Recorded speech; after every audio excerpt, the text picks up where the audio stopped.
জাতীয় সংসদ নির্বাচনের বিষয়ে অন্তর্বর্তী সরকারের প্রধান উপদেষ্টা অধ্যাপক মোহাম্মদ ইউনূস ঘোষিত সময়সীমা নিয়ে সন্তুষ্ট হতে পারেনি বিএনপি। রমজান মাসে নির্বাচনী কার্যক্রম ও প্রচারণা নিয়ে আপত্তি আছে দলটির। তারা মনে করছে প্রধান উপদেষ্টার ভাষণে জাতির প্রত্যাশা পূরণ হয়নি।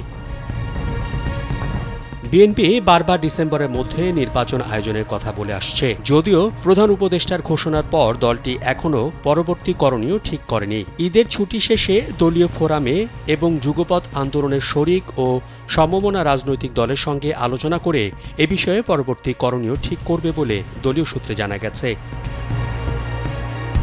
গত ৬ মে জাতির উদ্দেশ্যে দেয়া ভাষণে প্রধান উপদেষ্টা ত্রয়োদশ জাতীয় সংসদ নির্বাচন আগামী বছরের এপ্রিল মাসের প্রথমার্ধে যে কোনো দিন অনুষ্ঠিত হবে বলে জানিয়েছেন।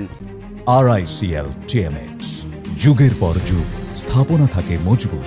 তার এই ঘোষণার ভিত্তিতেই নির্বাচন কমিশন উপযুক্ত সময়ে নির্বাচনে বিস্তারিত রোডম্যাপ প্রদান করবে বলেও জানান অধ্যাপক ইউনূস। তার এই ঘোষণার পর বিভিন্ন দল মিশ্র প্রতিক্রিয়া জানিয়েছে। দলটির নেতারা প্রধান উপদেষ্টার নির্বাচনের সময়সীমা ঘোষণায় অন্য গোষ্ঠীর দ্বারা প্রভাবিত হওয়ারও আশঙ্কা করছেন। তবে ডিসেম্বরে নির্বাচনের দাবিতে এ মুহূর্তে কোনো কর্মসূচিতে যাচ্ছে না বিএনপি। দলীয় সূত্রে জানা গেছে ঈদ উল আজহার পর নির্বাচন বিষয়ে আলোচনার ভিত্তিতে সিদ্ধান্ত নেওয়া হবে।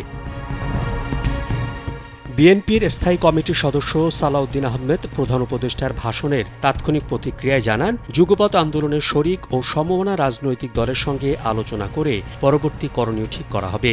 প্রধান উপদেষ্টার ভাষণ শেষ হলে রাতেই স্থায়ী কমিটির সভা ডাকে বিএনপি। লন্ডন থেকে ভার্চুয়ালি যুক্ত হয়ে সভায় সভাপতিত্ব করেন বিএনপির ভারপ্রাপ্ত চেয়ারম্যান তারেক রহমান। সভায় প্রধান উপদেষ্টার ভাষণ পর্যালোচনা করে আগামী ডিসেম্বরের মধ্যেই জাতীয় সংসদ নির্বাচন অনুষ্ঠানের প্রস্তাব পুনর্ব্যক্ত করেন। এদিকে নির্বাচন বিষয়ে প্রধান উপদেষ্টার ঘোষণার সমালোচনা করেন বিএনপির মহাসচিব মির্জা ফখরুল ইসলাম আলমগীর। তার মতে প্রধান উপদেষ্টা ঘোষিত নির্বাচনের সময়সীমায় জাতি হতাশ। বিএনপি বলছে এপ্রিলের প্রথমার্ধে নির্বাচন হলে আবহাওয়া সংকট থাকবে। এছাড়া রমজান ও পরপরই পাবলিক পরীক্ষার মধ্যে নির্বাচনী প্রচারণা ও কার্যক্রম নির্বাচনকে পিছিয়ে দেওয়ার কারণ হিসেবে বিবেচিত হতে পারে। মোহাম্মদ শাহাবুদ্দিন মাহতাব, কালবেলা।